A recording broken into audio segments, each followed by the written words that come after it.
broken in your name. In you we are never the same. Your power flows like mighty streams, fulfilling all our dreams. We lift you high above the skies. With every breath our praises rise. Your love, it never fades away. We worship you both night and day.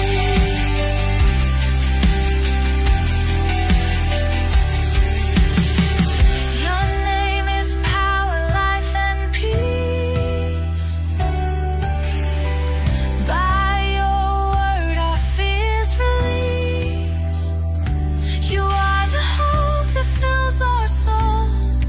In you we find our goal. We lift you high above the skies. With every breath our praises rise.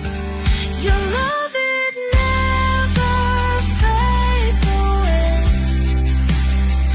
We worship you both night and day.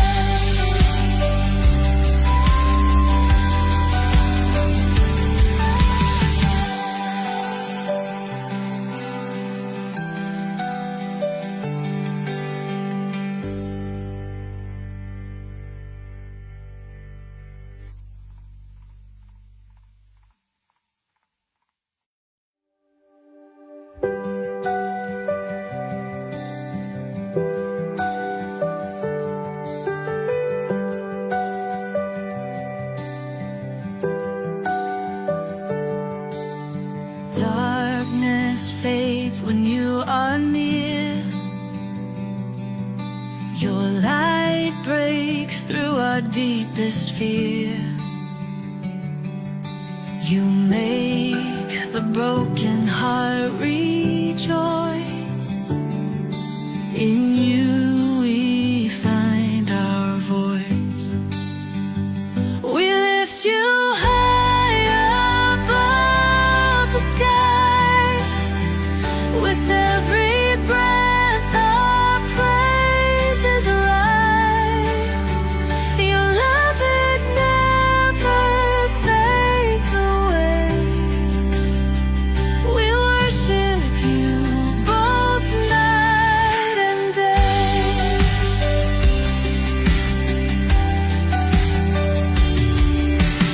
Chains are broken in your name. In you we are never the same. Your power flows like mighty streams, fulfilling all our dreams. We lift you high above the skies. With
our deepest fear.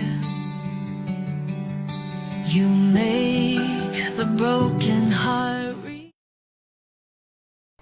Magandang gabi po mga kapatid. Ito po muli ang inyong lingkod, Bishop Ray Aramis ng Christian Cathedral, na lagi nagsasabing nagtatanggol at nagtuturo ng buong katotohanan at nagtutuwid naman ng kamalian at mga kasinungalingan. Ngayong gabi, pag-uusapan po natin ang isang mahalagang aral o tema patungkol sa banal na kasulatan kung sino yung tinanggihan o nireject ng Panginoon sa Matthew chapter 7 verse 21. Ito po ang nakalagay. Sabi ng Panginoon, hindi lahat na nagsasabi sa akin, Panginoon, Panginoon, ay papasok sa kaharian ng langit, kundi ang gumaganap ng kalooban ng aking Ama na nasa langit.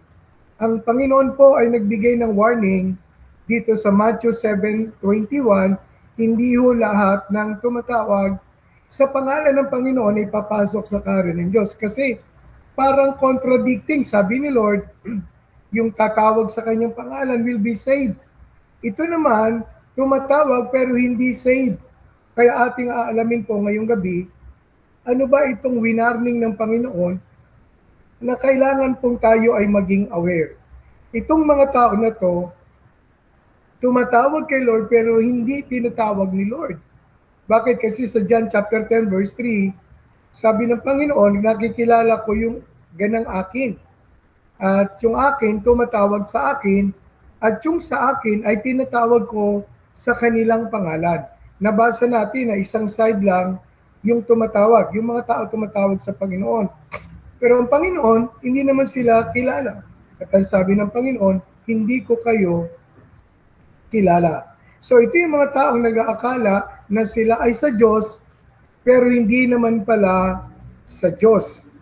Mga tao na nag-iisip ng kanilang mga ginawa na mga kamangha-mangha ay susi para sa kanilang kaligtasan. Mga naniniwala na yung kanilang ginawang kabutihan ang dahilan para sila ay makaranas ng salvation. Kasi sabi nila, nagpalayas po kami ng demonyo. Gumawa kami ng mga himala at ng mga tanda. At ang sabi ng Panginoon, hindi ko kayo nakikilala. So, tingnan natin, sino ba itong mga rejected na to? Tingnan natin, unang bahagi natin, yung mga the rejects. Sino sila? Ito yung una, mga false prophet. Kasi Matthew 7 verse 21, yung ating talatang kinuha kanina, bago yung verse 21, ito muna, from verse 15 to verse 20. Sabi ng Panginoon, mag-ingat kayo sa mga bulaang propeta na lumalapit sa inyo na may damit tupa. Ngunit sa loob ay mga ganit na asong gubat. Makikilala ninyo sila sa kanilang mga bunga. Nakakapitas ba ng ubas sa mga tinikad o ng mga igos sa mga dawagan? So dito nakita natin yung comparison na ginawa ng ating Panginoon regarding sa mga false prophet. Na sabi niya, verse 15, ay nakadami tupa pero ang loob ay mga asong lobo. Gayon din naman, ang bawat mabuting puno ay magbunga, mabuti ang bunga. Ngunit ang masamang puno ay masama ang bunga. Hindi maaaring mamunga ng masama ang mabuting puno at ang mamunga ng mabuti ang masamang puno. And Jesus said, by their fruit you shall know them if they are really indeed from God. Sapagkat ang bunga nila ay siyang magpapahayag kung ano sila. Parang ganito, iba ang bunga ng puno ng kamatis sa bunga ng puno ng talong. Hindi pwede na ang talong mamunga ng kamatis at ang kamatis mamunga ng talong. Siguro kung nagagawa ito sa science, pero naturally hindi po ito pwedeng mamunga ng kamatis ang talong at ang talong ay mamunga ng kamatis. Kaya maliwanag ng una pong pinakikita dito na mga nireject ng Panginoon ay yung mga false prophet. Bakit? Kasi yung paggawa ng mga tanda, pwede po yung gawin ng mga hindi sa Diyos. Yung paggawa ng pagpapagaling, paggawa ng mga kamanghamanghang activities, kagaya ng pagsasalita ng ibang wika, pagpapagaling ng mga may karamdaman. At naalala ko nung araw, nag-o-opera pa nga na hindi gumagamit ng instrumento. Hindi po kasi sila doktor, kaya ginagamit nilang pang-opera ay yung kanilang mga kamay. Pero kung titingnan natin, kamangha-mangha nga ito. Pero sabi ng Panginoon, hindi ko kayo kilala. Verse 19, bawat puno na hindi mabuti ang bunga ay pinuputol at itinatapon sa apoy. Kaya't makikilala ninyo sila sa kanilang mga bunga at ang kauntungan ng mga bulaang propeta ay ang pagkaputol o ang pagkatapon sa apoy ng impyerno. So, una-una, kita natin sila po ay mga false prophet. Tapos verse 15, mga asong lobo na nakadamit ng tupa. Kasi hindi ka naman pwedeng basta sumama sa mga tupa kung nakasuot, kung makikita nila ay yung itsura mo at kasuotan bilang lobo. Kaya kailangan magtago sa kasuotan ng isang tupa para makalapit at makapanila sa mga tupa. Okay? At sabi ng Panginoon, malalaman ninyo sila sa kanilang mga bunga. One may preach and perform miracles, but not of the Lord. Ibig sabihin, maaari po na nangangaral ng salita ng Diyos. Maaaring gumagawa ng himala. Pero hindi naman po pala sila sa Diyos. So paano yan? Kaya nga po marami ang madadaya. Kaya kailangan natin ng talino upang ang mga bulaang propeta o mga maling tagapagturo ay ating makilala. Sapagkat sa panahon ngayon lahat gumagamit ng Bible. Paano ko nga malalaman na yung paggamit nila ng Bible ay tama? Siguro isa po yan sa tatalakayin natin later, pero sinasabi ko po ngayon, kung wala si standard, wala sa Word of God, kahit anong ganda ng paliwanag, ito po ay isang maling pagtuturo o pananampalataya. Ano ang test ng isang tunay na propeta? Makikita natin po yan sa Deuteronomy 13, 1-3, tsaka 6-18. Medyo mahaba, pero ang gusto ko pong sabihin, ang bulaang propeta, pagkatapos gumawa ng mga himala at ng mga tanda, aakayin kang maglingkod o sumamba sa ibang Diyos. Sa Diyos na hindi ang ating Panginoong Diyos o ang ating Panginoong Hesus. Sa Diyos na ilalayo ka sa katotohanan. Kaya nga ang pagkabanggit po doon, kung isang tao ay maghula at naganap at nangyari, at pagkatapos ay yayain ka sumamba sa ibang Diyos, huwag kang sasama. Sapagkat ito ay malaking panlilinlang na ginagawa ng dyablo. Sa mga kapatid, hindi ko mo gumagawa ng himala at mga tanda ay sa Diyos na.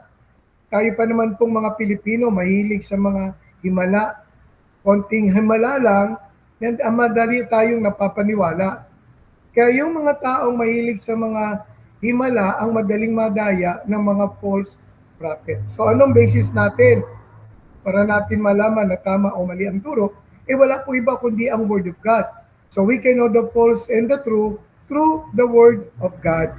So sabi rito, kung may lumitaw sa inyo na isang propeta o isang mapanaginipin ng mga panaginip at bigyan kanya ng isang tanda o kababalagan, at ang tanda o kababalagan ay mangyari na kanyang sabihin sa iyo, sumunod tayo sa ibang mga Diyos na hindi mo kilala at atin silang paglingkuran. Huwag mong papakinggan ang mga salita ng propeta ngayon o ng mapanaginiping iyon sapagkat sinusubo kayo ng Panginoon ninyong Diyos upang malaman kung iniibig ninyo ang Panginoon ninyong Diyos ng inyong buong puso at kaluluwa. So mga kapatid, napakalinaw. Kapag kami lumitaw na gumagawa ng himala at tanda at iba yung pinangangaral not based on the Word of God, ay wag po tayo agad maniwala. So ito po yung nating nakikita from verse 6 to verse 18. Medyo bibilisan na lang po natin at siguro pinakamaganda, assignment na lang, basahin po natin. From Deuteronomy 13, 6 to 18, ay makikita po natin ang mangaling mga mangangaral o ang mga bulaang propeta. Sa verse 18, yung last verse, sabi po rito, kapag pinakinggan mo ang tinig ng Panginoon mong Diyos at iyong sinunod ang lahat ng kanyang mga utos na aking iniuutos sa iyo sa araw nito at iyong ginawang matuwid sa Panginoon sa paningin ng ating Panginoon mong Diyos. Mga kapatid, ang challenge sa Panginoon sa atin is let's follow His will, His plan, and His purpose. Liwanag po na ang banal na kasulatan ang ating pong basihan para malaman kung tama o mali yung ipinangangaral. At mari sabihin natin, Bishop, marami pong nangangaral ngayon. Sa totoo lang, pero nagsabi sa akin na sila raw pinaguguluhan na sapagkat pag pinakikinggan mo parehong panig, parehong tama. Simple lang po, tingnan nyo kung ano yung nandoon sa banal na kasulatan. Kahit gumamit pa po yan ng Hebrew at saka Greek o Aramaic, kung yung pinatutukuyan ng kanila binabanggit na talata, hindi yung binabanggit na talata o Panginoong Diyos, hindi ang Ama, hindi ang Anak, pero ang talata, halimbawa, ang pinatutukuyan ay yung Anak. Tapos sasabihin, ang pinatutukuyan yan ay ang Diyos, ang Ama. Mga kapatid, maliwanag na ito po isang kasinungalingan at isang panlilinlang. Kasi, ang pinatutukuyan ng salita ay yung Anak, tapos i-interpret mo, iyan yung Ama. Mga kapatid, kahit gaano kagaling at kahusay ang pananalita ng isang maling at muli at bulaang tagapangaral, ay huwag po tayong maniniwala. Pangalawa, bukod sa mga false prophet, false teachers, alam natin, rejected po talaga sila para pumasok sa kaharian ng Diyos. Pangalawa, yung tinatawag nating professing Christian. Ito yung mga tao na may anyo ng kabanalan, pero wala namang kabanalan. And these are people who call themselves Christians, who call themselves born again, who call themselves they are in the Lord, but they are not in the Lord. Ang tawag natin dito, mga relihiyosong tao. Now, let me tell you this, hindi naman masama maging religious, but that religiosity must bring us to the Lord. Pero kung yung religion natin mali, at kahit ipangaral pa natin, ito yung tunay at tamang religion, mga kapatid, tandaan natin, the only way to get to heaven is through Jesus, by grace, through faith. Ulitin ko po, the only way to get saved is by grace, through faith. Kung tayo po'y gagawa ng mabuti, hindi natin kailangan gumawa ng mabuti para ma-save, kundi bilang saved na, ang manifestation nito yung bunga ng kabutihan. Parang ganito, paano mo malalaman ang tinanim mo ay kamatis? O di hintayin mong magbunga. Pag nagbunga ng kamatis, kamatis nga yan. Kasi may mga puno po na nakita ko, parang talong. Ang dahon, ang katawan, parang tanong. Pero actually, nung lumabas, hindi po talong ang bunga. Pag dito malalaman mo, sa kama ang Panginoon, by the fruit you shall know them if they are from God. Verse 21, hindi lahat na nagsasabi sa akin, Panginoon, Panginoon, ay papasok sa kaharian ng langit, kundi, eto na po, kundi ang gumaganap ng kalooban ng aking Ama na nasa langit. Ang kausap po rito ng Panginoon ay ang mga Hudyo. At alam natin si Jesus ay rejected. Kaya ang sabi niya, kahit kayo tumawag sa Panginoon, kahit alam niyo pa pangalan ng Panginoon, kung hindi niyo naman ginaganap yung nais ng aking Ama, hindi kayo papasok sa kaharian ng Diyos. At ang isa po sa kalooban ng ating Ama ay ang tanggapin ang kanyang isinugo, walang iba, kundi ang Panginoong Hesukristo. Kung sino man ang nangangaral na hindi ang Panginoong Hesus ang daan at susi ng kaligtasan, ay isa na pong malaking kamalian o kasinungalingan na ating natanggap. Ulitin ko po, ang paraan para tayo mapalapit sa Diyos. Jesus said, I am the way, the truth, and the life. No one can come to the Father but through me, sabi ng Panginoon. Kaya ang paraan ay kilalanin at tanggapin ang Panginoong Hesus na sugo mula sa ating Ama. Bilang Panginoon, bilang tagapagligtas. So, yung mga professing Christians na dati, ito po kasi dati, gumagawa ng himala, pwede po kasing dati mananampalataya pero ngayon hindi na. Dati may signs and wonders, pero ngayon ay wala na kay Lord. At naka-witness po ako ng mga taong ganyan.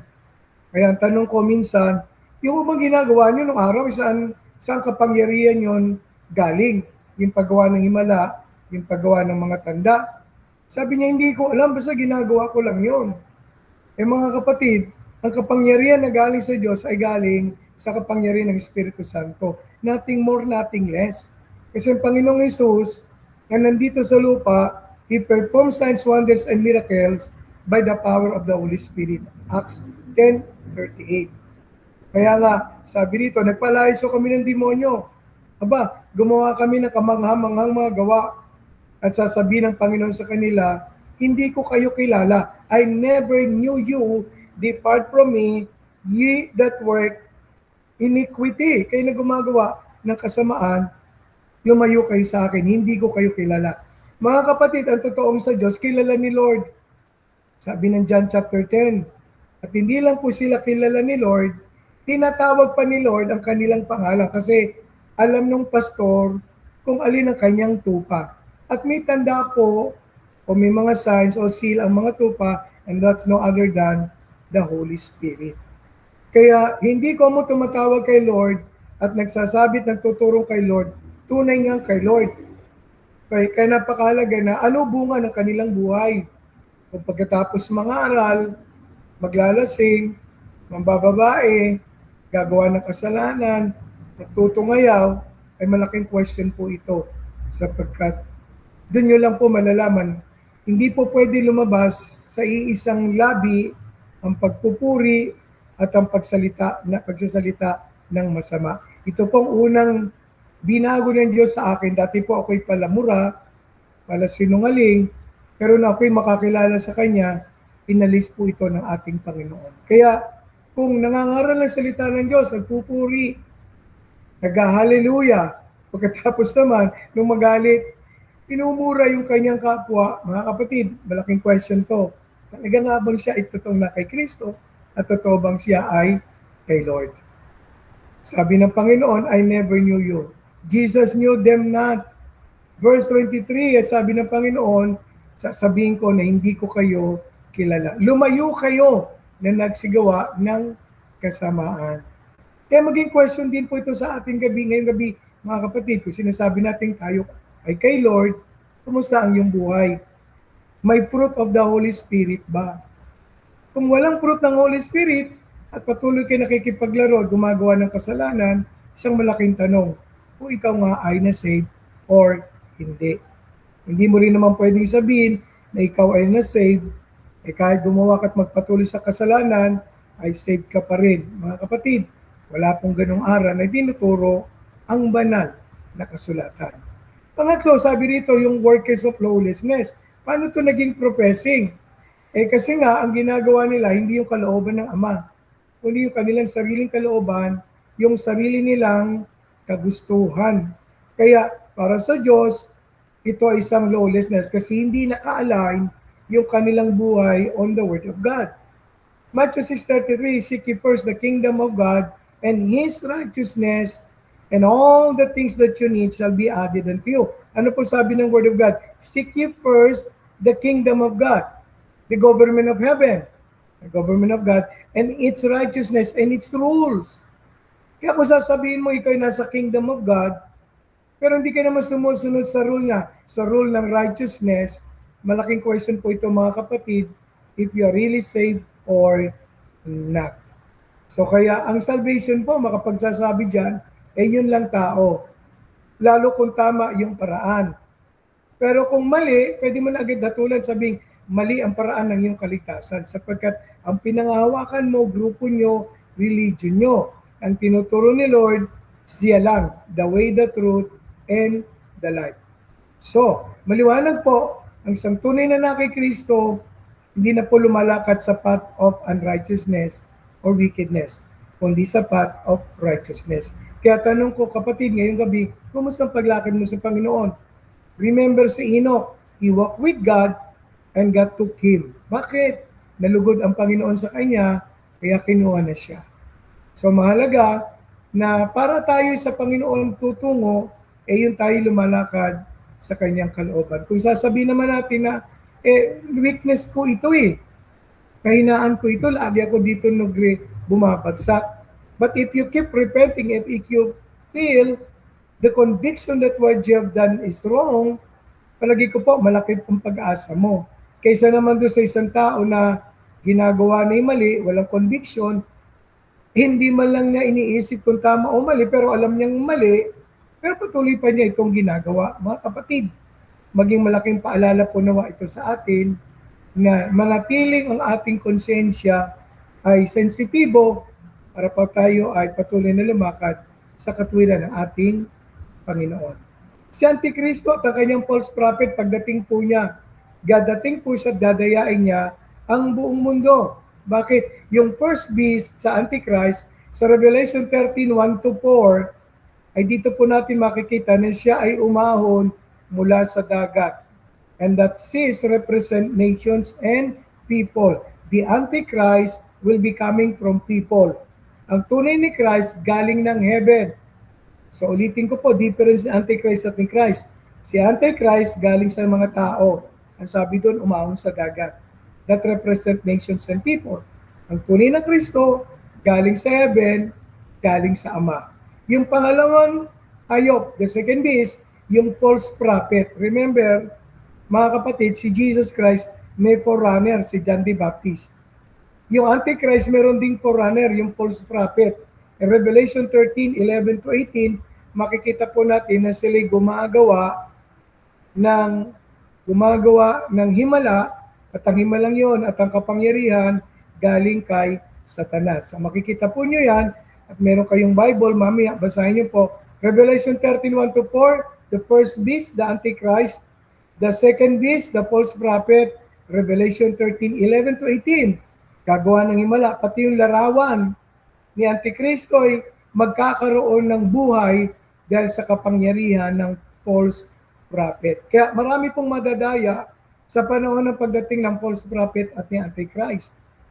Sapagkat ang mga tayo maniniwala kay Antichrist sa pamamagitan ng false prophet na kanyang mga himala at mga tanda. Mga kapatid, very important na hindi lang tayo sa himala at mga kababalagang gawa nakatingin. Nakatingin po tayo higit sa lahat sa ating Panginoong Jesucristo. Pangapat, nakatangian ng professing Christians, meron silang salita, pero hindi naman nabubuhay sa salita ng Diyos. Kaya sabi ng Panginoon, hindi ko kayo kilala, magsilayo kayo na gumagawa ng kasamaan. Sapagkat ang bawat isa na nagsasabing, sabi rito, na sa kanya, ngunit hindi naman binubuhay ang salita ng Diyos, ay kagaya ng taong nagtayo ng bahay sa buhanginan. Kaya na lumakas ang hangin, lumakas ang ulan, nagkaroon ng baha, hinampas ng hangin ang bahay at ito'y nabuwal. At napakalaking disaster ang naganap sa isang bahay. Imagine, kung ang material sa ginamit mo po ay mga mamahalin. Ang ganda pa ng architectural design. Ngunit ang pundasyon na hindi ang salita ng Diyos, hindi ang sinasabi ng ating Panginoon, mga kapatid, magkukolapse ang ating bahay. Ang tibay ng ating building ay nasa panahon ng paglilindol at nasa panahon ng mga bugso ng hangin. Kaya mahalaga din naman na may lindol, pero hindi ko sinasabing lagi. Pero yung lindol ay test ng tibay ng ating bahay at ang malakas na hangin o baha ay testing din kung matibay ang pundasyon ng ating mga ginawang bahay. Nawa ang ating pananampalataya ay natatag sa salita ng Diyos upang maging matibay at upang maging matatag. Ito kasing mga professing Christian, they know the Word. They know the doctrine of the Bible. However, they are not living by the Word. So, mga kapatid, yung living by the Word and knowing the Word are two different things. Magkaiba po sila. Ang bawat mananampalataya ay dapat mabubuhay sa salita ng Diyos na kabilang po tayo, ako, ay mabuhay ayon sa salita ng Diyos. Ulitin ko po, iba yung knowing the truth and living by the truth. Alam mo lang yung totoo. Ang problema, di ka naman nabubuhay sa katotohanan, walang effect at walang influence ang katotohanan. Kaya pagdating po ng pagsubok at ng paghamon ng buhay, kukulaps. At hindi lang yon. Ang bunga nila, hindi bunga ng kabutihan na inaasaan ng Panginoon sa atin. Kaya kung may magsasabing may bunga ako, wala akong problema. Pero yun ay bunga ng kaligtasan. Hindi para maligtas.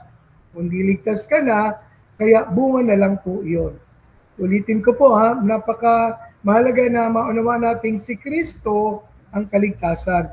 At kung ikay na kay Kristo, ang bunga ng na kay Kristo ay makikita sa iyo sa pamamagitan ng mabubuting mga gawa o mabubuting mga bunga.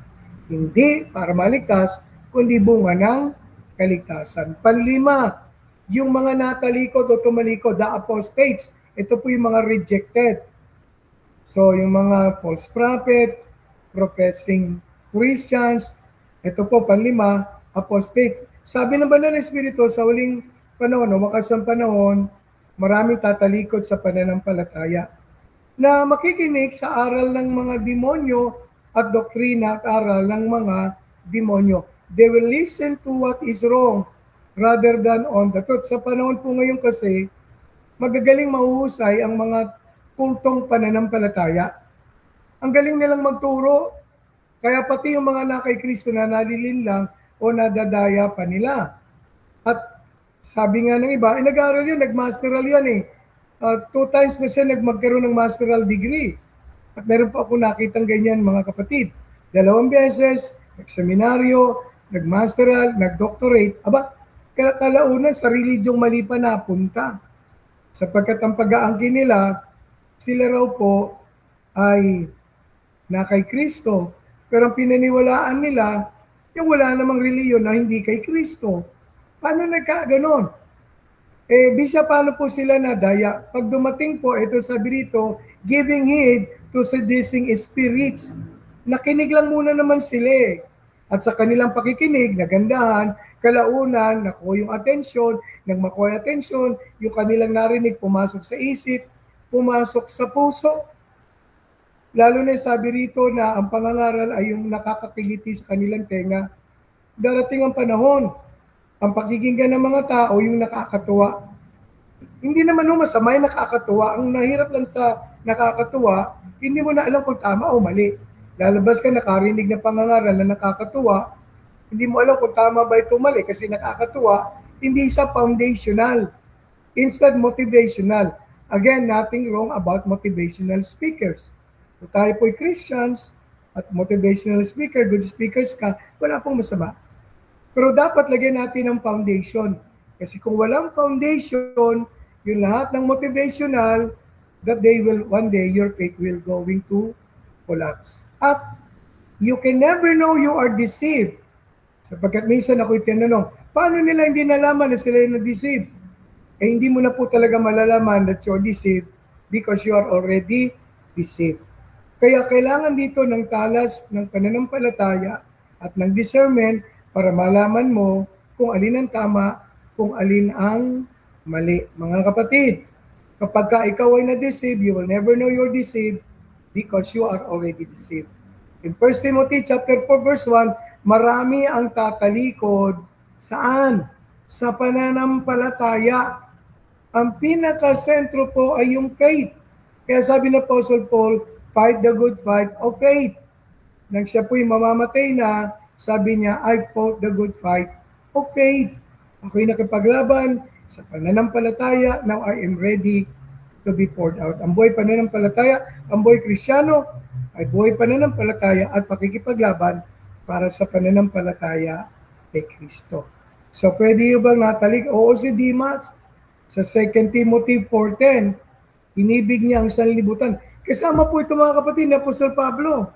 Pero tumalikod at nainyayaan ng anyaya ng sanlibutan, si Lucas na lang ang kasama ni Apostle Paul sa 2 Timothy. And then, sa 1 Timothy chapter 1 verse 20, si Hymenaeus at si Alexander na dating mananampalataya, din nakapakinig ng mali. Kaya mga kapatid, never expose yourself to the wrong teachings. Kasi pag in-expose mo yung sarili mo, para kang buwan. In-expose mo sarili mo sa araw, di natural, yung reflection ng araw, makukuha mo, magre-reflect sa'yo. Ang buwan po ay walang sariling liwanag. Ang kanyang po liwanag ay galing sa araw. Kaya kung kanino mo inihaharap ang iyong sarili, you expose yourself to the wrong teachings, one day, without knowing, mali na pala ang iyong pananampalataya. Apostate ka na pala, nakatalikod ka na, or natalikod ka na. Kagaya ng mga taga-Hebreo na Kristiyano sa Jerusalem na binigyan ng warning ng author na sabi na kung magpapatuloy sa pagkakasala, wala na hain natitira. Kasi nagbabalik po sila sa paghandog ng hayop. Tapos na po ang huling paghandog. Walang iba, kundi ang ating Panginoong Jesucristo. Bumabalik po sila sa dating buhay, sa dating pananampalataya, na kung saan sila po ay patay na. Mga kapatid, kung patay ka na, wala nang apekto sa iyong mundo at ang mundo wala nang apekto sa iyo. Kasi hindi ka pwedeng maging makamundo. Bagamat tayo po ay nasa mundo, pero tayo po hindi dapat makamundo. So yung panlima, yung mga natalikod. So kung tatanungin niyo po ako, may pwede bang Oo nga, kaya nga Matthew 24, ang sabi, ang magtiis hanggang wakas, ang siyang maliligtas. 1 Timothy 4:1, some shall depart from faith. Hindi po yung salvation, kundi yung faith. And the moment you lost your faith, you lost your salvation. Dati silang mananampalataya, pero nakarinig ng aral ng demonyo, na paniwala at natalikod sa Panginoon. Ngayon, hindi na po sila followers of Christ. They're no longer disciple of Christ, but rebel of Christ. Na nalayo na po sa Diyos. At yun po yung mga apostate. Ang Word of God says, in the last days, some shall depart from faith. Na makikinig sa maling aral at saka sa maling turo. Gaya ng mga Israelita, pinalaya sa Egypt, inilabas, pero sila po'y nag-resist sa Holy Spirit. Isaiah 63:10, at ang kanilang pong paglakad patungo sa Promised Land, hindi po hinaluan ng pananampalataya. Kaya nakapasok po ay 40 years old down. So 39 down, except Joshua and Caleb. Lahat po ng generation na 40 years old up, hindi po nakapasok. Why? Siguro anong dahilan? Basahin muna natin. Ngunit sila naghimagsik at pinigati ang kanyang banal na espiritu.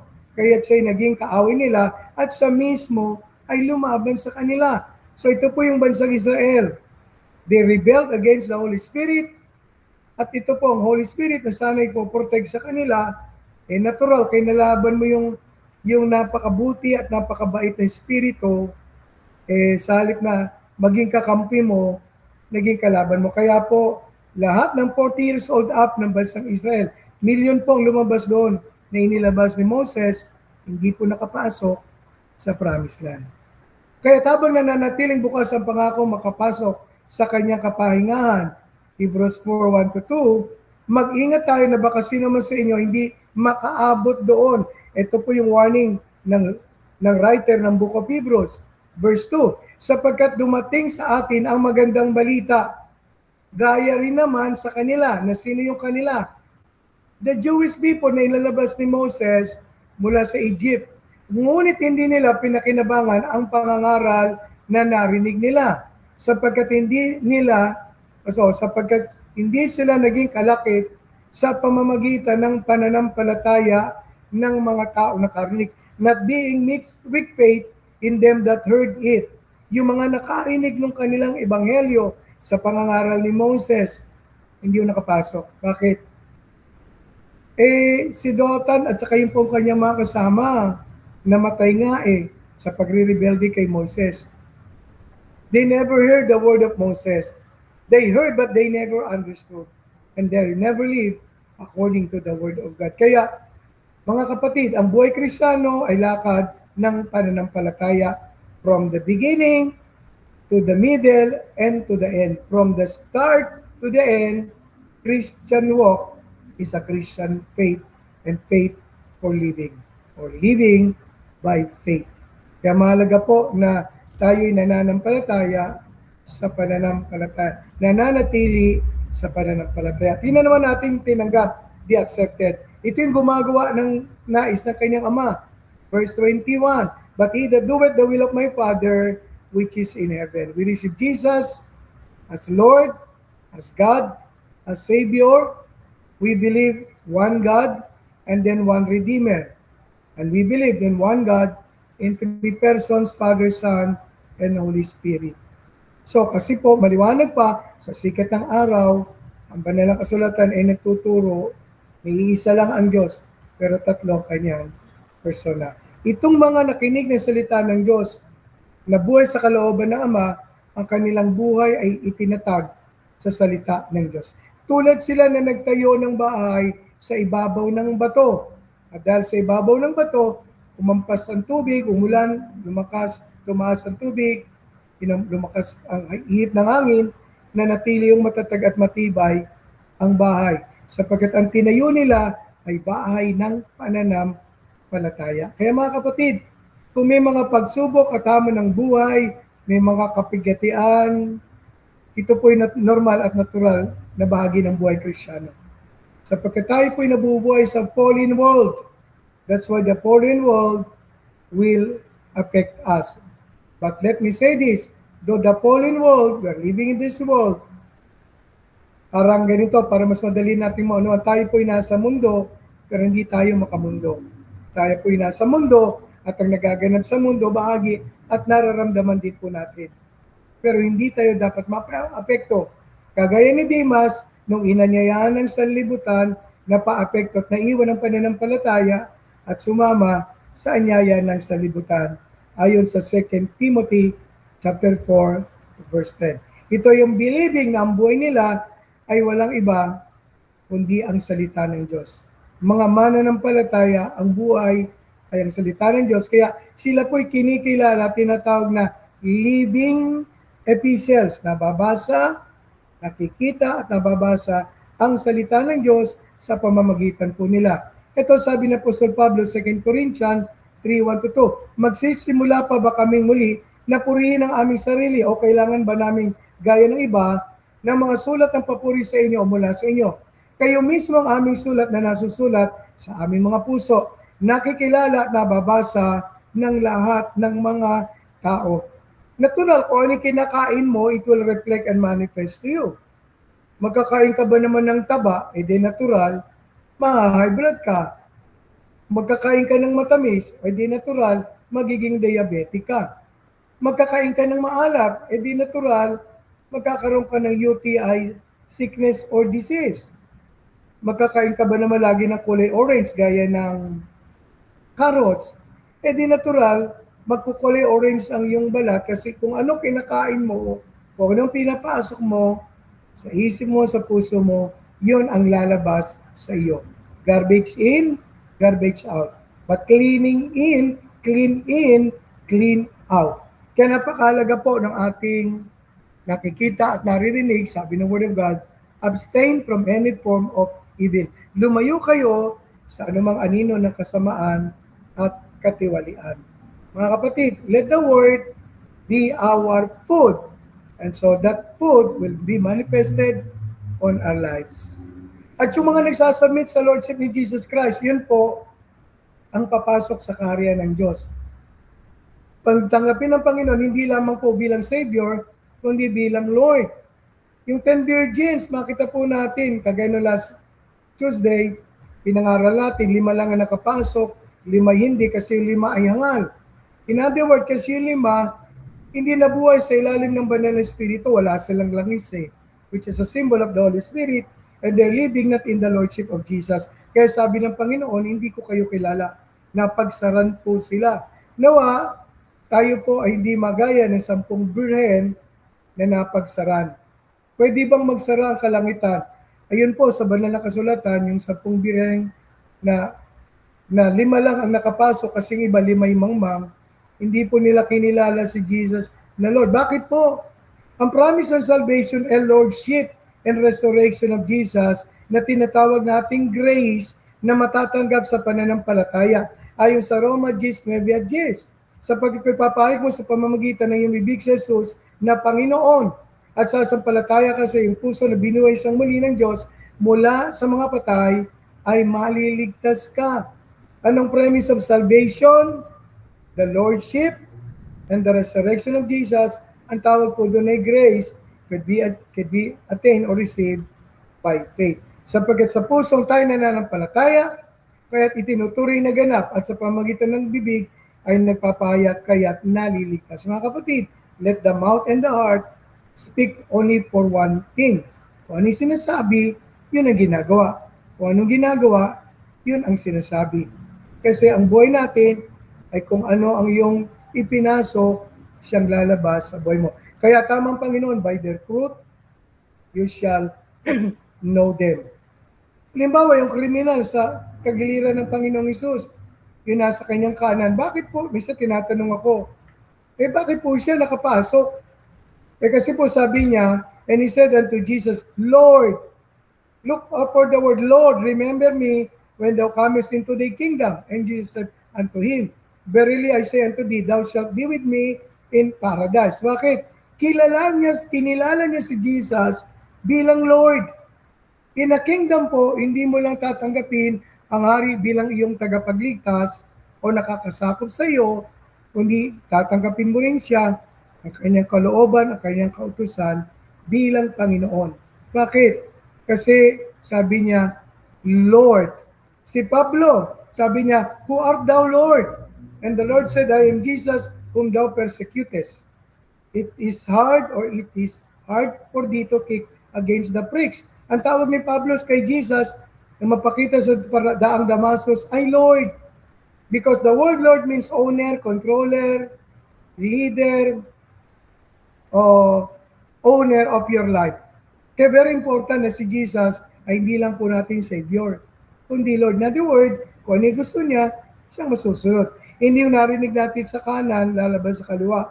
Narinig sa kanan, sarado kaliwa, at mabubuhay tayo sa kanyang salita. Bilang pagwawakas, ang paggawa po ng himala, okay, hindi po issue para matanggap, kundi ang pagkilala natin sa Panginoong Hesus, kagaya ng Panginoong Hesus, kinilala ang Ama sa kanyang buhay. So let us be like Jesus, who submit himself to the Father. Kundi yung buhay ng Panginoong Hesus na nagpailalim sa ating Ama, tayo naman, nagpapailalim sa Panginoong Hesus at nagpapailalim din sa ating Ama. Ang Panginoong Hesus ay nanalangin ng may pagluha at mayroong kahirapan nung panahon na nandito siya sa lupa. Pero ang sabi doon ay dininig ng kanyang Ama. Tandaan natin mga kapatid, ang Panginoong Hesus, hindi lamang po siyang may Ama sa Diyos. Tayo rin po ang Ama, ang Diyos ay atin din pong Ama. Sabi ng Luke, bilang pagwawakas, sabi po rito, siya humiwalay sa kanila na may agot ng isang pukol ng bato. Siya lumod at nanalangin, Ama, kung ibig mo, ilayo mo sa akin ang kopang ito.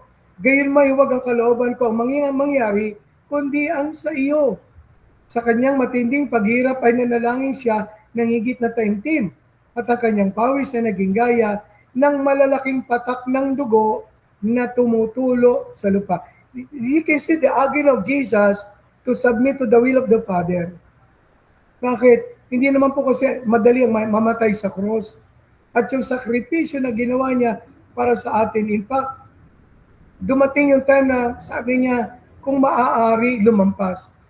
Gayon man, because he submitted himself to the will of the Father, kaya sabi niya, not my will, but your will. Mga kapatid, may mga bagay sa ating buhay bilang Kristiyano na alam ko pong masakit bilang pagsunod. Pero mga kapatid, ang pagpapala, biyaya at kabutihan nito ay ating matatanggap kung ang ating Panginoong Hesus ay hindi lang Savior, kundi Lord ng ating buhay. Hebrews 5:7, siya na nabubuhay pa sa laman ay kapwa humiling at dumalangin na may malakas na iyak at pagluha sa kanya na makapagliligtas mula sa kamatayan. At dahil siya may banal na pagkatakot, siya ay dininig. Kaya po ang ating Panginoong Hesus, after ng kanyang death, 3 days, or on the 3rd day, siya po ay nag-resurrect. Mga kapatid, naway maging gaya po tayo ng ating Panginoong Hesus. Hindi lamang po nagsalita ng tinig, ng salita ng Ama, kundi tayo naman na nagsasalita rin ng salita ng Panginoong Hesus na nabubuhay ayon sa kanyang salita. So yung mga accepted, those who do the will of the Father, to live unto the Lordship and to the Saviorship of our Lord Jesus Christ, whose life ay nakakatuwa at nakakalugod sa ating Diyos. Ito po mga kapatid, ang nireject at saka yung mga accepted. And I hope this night, lahat po tayo na nakakapakinig ng salita at aral na itong pinangaral ko, all of us are accepted.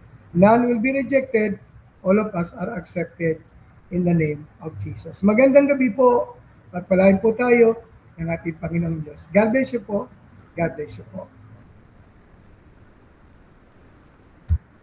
So shoutout muna mga kapatid sa ating nasa live. AD Panton, magandang gabi sa lahat. Kay Cristita Colantes, dyan din si Ruby Reyes at si Julieta Openya. Magandang gabi po Bishop. Sabi niya, Teodora Dolesco, shoutout sa kanya. At dito kay Joseph Militar, sabi niya, paano po yung mga nagpapatuloy pa din sa kasalanan? Ligtas pa din po ba sila? May tanong lang ako doon, Bro Rasha, kung nagpapatuloy sa kasalanan bilang natural na lang ginagawang buhay before and after na makilala ang Lord. Ngayon kung sila ay nagkakasala, dala ng kahinaan, pero hindi nawawala ang conviction at nandoon din ang repentance at pagpapatuloy na lumakad sa kalooban ng Lord, ako naniniwalang sila ay saved. Pero yung talagang nagsimula, tapos sabi tumanggap, tapos hindi naman ako convict, tuloy-tuloy sa gawa ng kasalanan, ako masasagot ko doon hindi naman yung ligtas hindi naman mawawala kaligtasan. Wala talaga silang kaligtasan. Yung mawawalan ay yung tumalikod sa pananampalataya. Na gaya nabanggit natin kanina, yung mga apostates, yung mga tumalikod kasi na nasa totoo na, hindi mo nakahiga na sa kama, bumaba pa sa sahig, talagang yun mawawala ng kaligtasan. Kaya kung tatanungin mo ako, naniniwala ba ako sa osas? Oo naman, sapagkat tayo may eternal security. However, that eternal security is something na dapat nating ingatan. Dapat nagsimula tayo sa faith, nagpapatuloy sa faith, mamamatay na nasa faith. Hindi pwedeng nagsimula sa faith, hindi na nabubuhay sa faith, tumalikod na sa faith and then ligtas pa rin. Malaking question yan. Yan ay abuso na dun sa aral ng kaligtasan. So if you're asking me, naniniwala ba ako? Yes. But in a condition that you will die in faith. So yung sagot natin para doon sa ating isang nating kapatid, yun ang ating sagot, Bro Rasha. Gusto ko lang mag-follow up dun sa tinanong niya, bro. Specific na kasalanan. At for example, yung pagsisinungaling. At hindi in the sense na parang araw-araw, pero nakakapagsinungaling talaga ba, gaya ng tinatanong kung may pera ka ba, sasabihin wala, or nandyan ba si ganito, sasabihin mo wala. So any form ng pagsisinungaling. Okay. At paulit-ulit na ginagawa. Question, habang ginagawa niya to, ligtas ba siya? Okay. Yung tao siguro, kung patuloy niya itong ginagawa, baka ito'y tinatawag nating weakness niya. Kasi may mga tao, ang pagbabago, hindi naman bigla From glory to glory, paunti-unti. Ganito, baka he was in bondage of the spirit of lying. Pangalawa, dahil meron naman tayong 1 John 1:9, kapag ikaw ay humingi ng tawad sa Diyos, kahit nagsisinungaling ka, kahit araw-arawin mo pa, mayat-maya pa, pero real naman ang iyong pagre-repent o paghingi ng tawad, I believe, hindi naman kasi tayo sa mabubuting gawa na saved Na-save tayo by grace through faith. O yung tao patuloy na nasa grace, patuloy na nananampalataya, however, may weakness sa kanyang buhay, meron tayong 1 John 1:9 at meron tayong 1 John 2:1. Pero nawa itong ating aralin ngayong gabi, because God has given us the spirit of power, the Holy Spirit is also living inside us. Kaya ang tanong ko lang, kung yung tao na nagsisinungaling, ginagawa niya ba yung pag-after niyang magawa, nararamdaman niya yung conviction. Kasi kung wala ng conviction, walang convicting power ang Holy Spirit, baka wala sa kanyang Holy Spirit. Mahalaga kasi na may tatak tayo ng Holy Spirit kasi itong authenticity ng ating salvation. Kahit claimin mo na ikaw ay saved, kahit claimin mo na ikaw ay kahit gumawa ng kasalanan ay saved pa rin, kung wala kang tanda o marka ng Holy Spirit, hindi ka saved. Kaya malaking question din sa akin kung bakit laging nagsisinungaling. Tama ka naman, Bro Rasha, na paminsan-minsan. Kasi wala naman sa atin pa ang perfect. At para hindi na magkasala. Hindi naman ang perfection natin ang basehan ng salvation. Ang basehan ng ating salvation ay yung ating pananampalataya na nagpapailalim sa kanyang pagkapanginoon. So, paalala ko, kung merong ganitong tao, lagi nagsisinungaling, bakit di mo pa iralin ang kapangyarihan ng Banal Espiritu ng Diyos para ang kapangyarihan niya ay magbigay sa iyo ng ganap na buhay na kasiyasya. Kasi Pag totoong Kristiyano kasi yan at na kay Kristo, pag nakagawa ng mali, nakukonsyensya. Hindi siya mabubuhay na may kapayapaan. Kaya ang tanong ko lang, kung after niya mag-lie o gumawa ng sin, payapa ba siya? Kung payapa, malaking problema. Malaking question yung kanyang salvation. Pero kung gumawa siya ng kasalanan, nagkakamali siya, naramdaman niyang mali, nagre-repent, humingi ng tawad, I believe, bro, Rasha, he is saved. Why? Because salvation is not by good works, it is by grace through faith and living on the Lordship of Jesus Christ. So yun ang ating kasagutan muna, bro, Rasha. Okay, so since wala pa ding tanong, question ko bro, dito sa Mateo 7, yung kinote mo, sabi dito, nagpalaya sila ng demonyo, prophesize, in your name. Unang question ko muna, galing ba talaga yung kapangyarihan nila sa Diyos or sa demon? Tapos kung sa Diyos, anong batayan ni Jesus kung bakit hindi sila kilala habang gumagamit sila ng kapangyarihan ng Diyos? Parang gano'n. Okay, dalawa ang magiging kasagutan natin dyan, bro, Rasha. Yung una, hindi talaga galing to kay Lord. Kasi maraming ngayong mga gumagawa ng himala at nakakapagpagaling ng mga may sakit, hindi naman ang kapangyarihan galing kay Lord. So yun talaga hindi galing kay Lord. Yung pangalawa, yung galing kay Lord, na totoo talagang naging mananampalataya, pero dumating ang point ng kanilang life na natalikod. Okay, halimbawa, gaya ni Judas, kasama siya na, tawag dito, na padala-dalawa na pinaalis ng Panginoon, na nangaral ng Ebanghelyo, nagpalayas ng demonyo, nagpagaling ng mga may sakit. Pero dumating ang time, si Judas natalikod kay Lord. Pero kasama ba siyang gumawa doon sa 10 na nagpalayas ng demonyo? Oo. Kaya ito yung maging babala sa atin na natutuong na kay Christ. Tapos minsan aalis ka kasi nadaya ka, na-deceive ka ng maling aral na gumawa ka dati ng himala. Kaya ang danger doon, ang laki ng tinanggap mo, tapos pagkatapos iniwan mo, kaya dalawang kasagutan natin doon. Yun talagang ang kapangyarihan hindi naman galing sa Diyos, na akala niya ay galing sa Diyos kasi ginagamit niya yung pangalan ng Panginoon. Maraming gumagawa niyan ngayon, bro Rasha. Pangalawa, yung isa naman na dating na kay Lord, maayos ang buhay, pero nadaya at tumalikod kay Lord, pero gumagawa ng himala. So, yung dalawang yon ay hindi tatanggapin ng Panginoon. Pero ang sinasabi ko bilang na kay Christ, meron tayong power to heal the sick and to cast out demons. Pero nawa, nananatili pa rin tayo na nasa pananampalataya at tunay na tayo ay na kay Kristo. So doon sa dalawang sagot na yon, doon mamimili siguro ngayon yung tao saan ba talaga sila kabilang. Doon sa isang nag-aakala na siya ay sa Diyos at yung isa naman na dating sa Diyos pero ngayon ay wala na sa Diyos o sa pananampalataya. So yun ang ating kasagutan, bro Rasha. Yung follow-up ko dun bro, anong batayan ni Jesus upang hindi kilalanin ang mga taong ito? Dahil ba sa kanilang pananampalataya or sa kanilang ginagawa or both? Paano ba? Doon sa talata na binanggit natin kanina sa verse 23, Jesus said, I never knew you. Una, hindi talaga sila kilala ni Lord because they have no connection or relation to Jesus. Kasi ang tao na nasa Diyos, kilala ng Panginoon eh. Sa John chapter 10, verse 3, sabi nga doon, I knew them and I called them. Lahat tayo kilala ng Panginoon kung tayo nasa Kanya.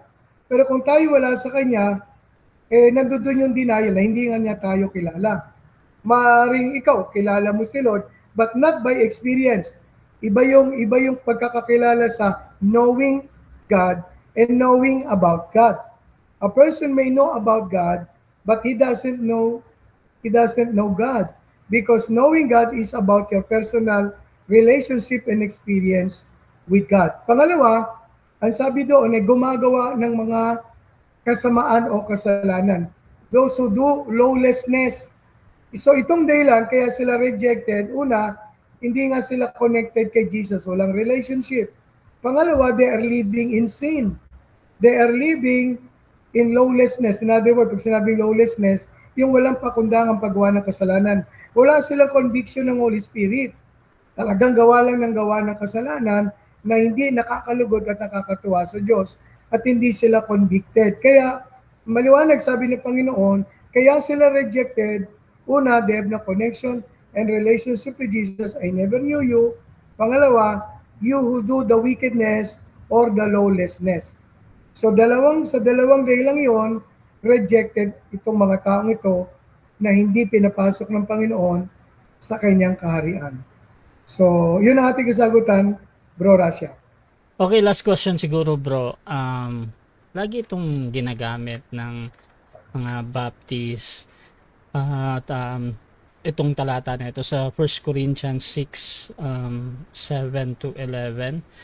Gusto ko lang ipunto dito yung sabi kasi dito, binanggit yung neither the sexual immoral nor idolaters nor men who have sex with men nor thieves nor the greedy nor the drunkards nor slanderers nor swindlers will inherit the kingdom of God. And that is what some of you were, but you were washed, you were sanctified, you were justified. So maraming pastor na ginagamit ito na yung mga Christian, mga sex immoral, mga drunkards daw, pero nalinis na daw. Meaning, you can be a Christian habang you are drunkards kasi nalinis na. Do you accept ang ganitong interpretation or iba dapat yung ano natin dito kung paano to pinapaliwanag? Kung titingnan natin ang tema ng 1 Corinthians, nagbigay si Apostol Pablo dito sa 1 Corinthians chapter 6 ng babala sa mga dating mga, yun nga, kagaya ng you were once cleansed, justified, sanctified by the Spirit. Pero ang problema, they are still living on that kind of life. Kapag ganun pa rin ang buhay mo, kaya nga sabi niya sa verse na, hindi nyo ba alam na ang mga di matuwid, hindi magmamana ng kaharian ng Diyos? Ito yung binanggit doon na hindi matuwid. Sexually immoral, na gaya na banggit mo, Bro Rasha, idolaters, adulterers, mga homosexual, mga drunkards, revilers, swindlers, will never inherit the kingdom of God. Ito yung binanggit ni Apostol Pablo. Verse 11, hinugasan na kayo, nilinis na kayo. Once, you were washed, past tense, you are sanctified, you were justified in the name of the Lord Jesus Christ and by the Spirit of God. In other words, si Apostol Pablo, ini-encourage sila na hindi na ito yung kanilang buhay. Ito kasi yung dati nilang buhay, yung binanggit na hindi magmamana ng kaharian ng Diyos.